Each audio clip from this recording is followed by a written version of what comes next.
Presiden Turki Recep Tayyip Erdogan meminta Amerika Serikat menarik pasukannya dari Suriah dan Irak serupa dengan cara Amerika Serikat menarik diri dari Afghanistan. Erdogan mengatakan bahwa langkah seperti itu akan mempromosikan perdamaian di wilayah tersebut. Tentu saja, jika saya punya pilihan, saya ingin mereka keluar dari Suriah dan Irak, sama seperti cara mereka menarik diri dari Afghanistan. Karena jika kita akan menciptakan perdamaian di seluruh dunia, maka kita bisa meninggalkan orang-orang itu membiarkan pemerintah mengambil keputusan sendiri, ujar Erdogan dilansir Sputnik News Senin 27 September. Dalam wawancara dengan CBS, Erdogan tanya apakah pernah mengangkat masalah kemungkinan penarikan pasukan Amerika Serikat dari Suriah dan Irak dengan Presiden Amerika Serikat Joe Biden. Erdogan mengatakan dia tidak pernah bertanya membahas hal tersebut dengan Biden ketika bertemu di Brussel. Erdogan menambahkan ketika itu dia dan Biden fokus membicarakan masalah Afghanistan. Amerika Serikat dan negara-negara NATO lainnya menarik diri dari Afghanistan pada akhir Agustus lalu. Penarikan itu menyusul pengumuman Presiden Biden tentang rencana untuk mengakhiri perang selama hampir 20 tahun di Afghanistan. Para pengamat menggambarkan, penarikan pasukan berlangsung kacau karena negara barat tergesa-gesa dalam mengevakuasi warga negara mereka serta warga sipil Afghanistan yang pernah membantu mereka. Ketika itu, situasi bandara Kabul sangat kacau.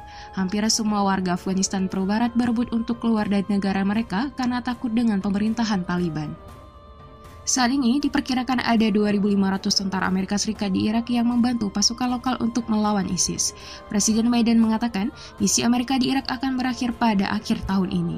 Menurut Biden, setelah 31 Desember 2021, Amerika Serikat akan beralih untuk melatih dan membantu pasukan Irak untuk mengatasi gerakan teroris. Amerika Serikat mempertahankan kehadiran pasukan di Irak sejak Maret 2003. Pada saat itu, Amerika Serikat mengerahkan puluhan ribu pasukan sebagai bagian dari upaya yang lebih besar untuk menggulingkan Presiden Irak Saddam Hussein dan melucuti Irak dari senjata pemusnah massal yang keberadaannya tidak pernah dikonfirmasi.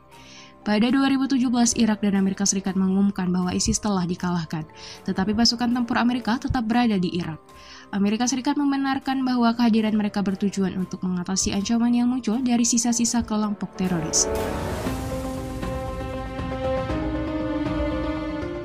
Setelah pembunuhan terhadap jenderal tertinggi Iran Qasem Soleimani pada Januari 2020, Parlemen Irak mengadopsi resolusi yang menuntut agar semua pasukan Amerika diusir dari Baghdad.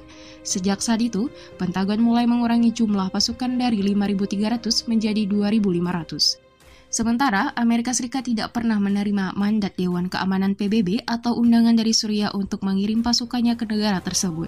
Pemerintah Suriah menyebut pasukan Amerika terlibat dalam ekstraksi dan ekspor sumber daya alam ilegal.